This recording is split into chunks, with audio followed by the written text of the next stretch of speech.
भी कहा जा रहा है कि अब क्योंकि आतिशी संभालेंगे जिम्मेदारी तो अरविंद केजरीवाल हरियाणा पर ज्यादा फोकस कर पाएंगे एक संयोजक होने के नाते। तो क्या आपको लगता है कि बीजेपी के लिए आम आदमी पार्टी एक चुनौती के तौर पर या खुद अरविंद केजरीवाल का मौजूद होना फुल फोकस्ड हरियाणा में बीजेपी के लिए एक चैलेंज है? अभी तो मुझे लगता नहीं है कि वो हरियाणा कब पहुंचेंगे, लेकिन स्वागत है, उनको आना चाहिए हरियाणा में।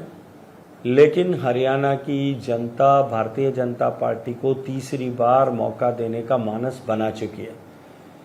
और जहां तक आम आदमी पार्टी और केजरीवाल साहब का प्रश्न है, जैसा मैंने कहा कि उनके चेहरे भी दागदार हैं, उनके कपड़े भी दागदार हैं, और साथ साथ में अब उन्होंने जो नैरेटिव बना करके जिस सत्ता को प्राप्त किया था, आम आदमी की छवि बना करके सत्ता को प्राप्त किया था, वैगनार गाड़ी में बैठकर घूमते हुए मुख्यमंत्री की कुर्सी पर बैठे थे, अपने ही घर में रहूंगा, सरकारी घर में नहीं जाऊंगा, ऐसा दावा करने वाले लोग जब शीश महल में रहते हैं, हवाई जहाज से पांव नीचे नहीं रखते, और जब जो है उनकी आधी से ज्यादा कैबिनेट, ईमानदारी की बात करने वालों की कैबिनेट जेल में जब मिले, तो जनता का विश्वास निश्चित ही उन्होंने खो देना है। और खोने के बाद में वो चाहे हरियाणा जाएं, चाहे पंजाब जाएं, राजस्थान जाएं या किसी अन्य प्रांत में जाएं। आप याद कर लीजिए, उत्तर प्रदेश में गए थे, बड़े जोश खरोश के साथ में गए थे, बड़े धूम धड़ाका करके गए थे, गुजरात में गए थे, लेकिन क्या हासिल हुआ वहां? लगभग सारी सीटों पर अपनी जमानत जब्त करा करके लौट करके वापस आ गए। ऐसा का ऐसा हालात उनका जो है हरियाणा में भी होने वाला है। एक अंतिम सवाल और लूंगी आपसे शेखावत जी, क्योंकि आज प्रधानमंत्री जी का जन्मदिन भी है और क्योंकि प्रधानमंत्री जी और आपकी पूरी सरकार ये कहती है कि हम सिर्फ कहते नहीं हैं, हम करके भी दिखाते हैं, तो ओडिशा में आज उस वायदे को पूरा किया चुनाव से पहले जिसका ऐलान किया गया था। मैं ये जानती हूँ कि आपकी तरफ से उनको बधाई संदेश तो चला गया होगा, लेकिन अगर भारत 24 के माध्यम से प्रधानमंत्री जी को आज उनके जन्मदिन पर आप कुछ कहना चाहें और ख़ास तौर से जिस तरीके से वो देश को आगे बढ़ा रहे हैं उस पर। देखिए, माननीय प्रधानमंत्री जी का जन्म दिवस और भगवान विश्वकर्मा का भी दिन आज है। आज का दिन निश्चित रूप से अत्यंत महत्वपूर्ण है,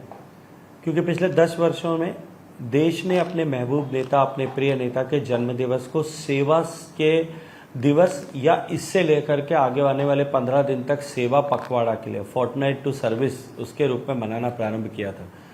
देश भर में लाखों लाखों भारतीय जनता पार्टी के कार्यकर्ता और करोड़ों अन्य लोग समाज में, समाज जीवन में हर विधा से जुड़े हुए लोग इस 15 दिन के कालखंड को सेवा के सप्ताह के रूप में मनाते हैं। हर व्यक्ति अपनी श्रद्धा के अनुरूप, अपनी क्षमता के अनुरूप, अपनी रुचि के अनुरूप किसी न किसी तरह के सेवा कार्य से जुड़ते हैं। कोई पौधे लगा रहा है, कोई सफाई कर रहा है, कोई गरीबों की सेवा कर रहा है, कोई अस्पतालों में जाकर के काम कर रहा है। हर आदमी, हर संस्थान अलग अलग तरह से इसके साथ में जुड़ा है और जुटा है। अगर मैं संस्कृति मंत्रालय की बात करूं, एनजीएमए ने, national gallery of modern art ने दिल्ली में एक जो है आर्टिस्ट का वर्कशॉप किया है जी। हमारी कल्पना थी कि दिल्ली भर से लगभग 600 सीनियर जूनियर ऐसे आर्टिस्ट आएंगे जो मोदी सरकार के 10 साल के कालखंड में जो विशेष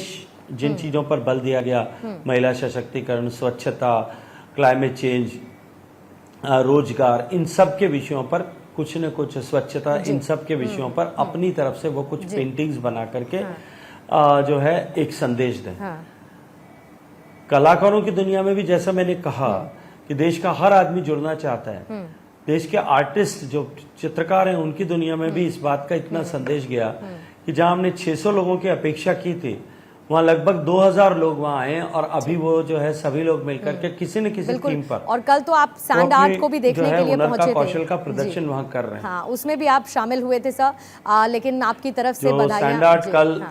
कल पटनायक जी का पद्मश्री पुरस्कार पटनायक जी का भी सैंड आर्ट वहाँ पर एग्जिबिट किया है उन्होंने, जिसमें उन्होंने माननीय मोदी जी भगवान प्रभु जगन्नाथ को विकसित भारत बनाने के लिए आशीर्वाद लेते हुए ऐसा उन्होंने दिखाया। चलिए, बिल्कुल हम भी यही उम्मीद करते हैं सर कि मोदी 3.0 और आपके 100 डेज का जो एक्शन प्लान है, और एक बार पूरे देश के दर्शकों को दिखाना चाहिए जी।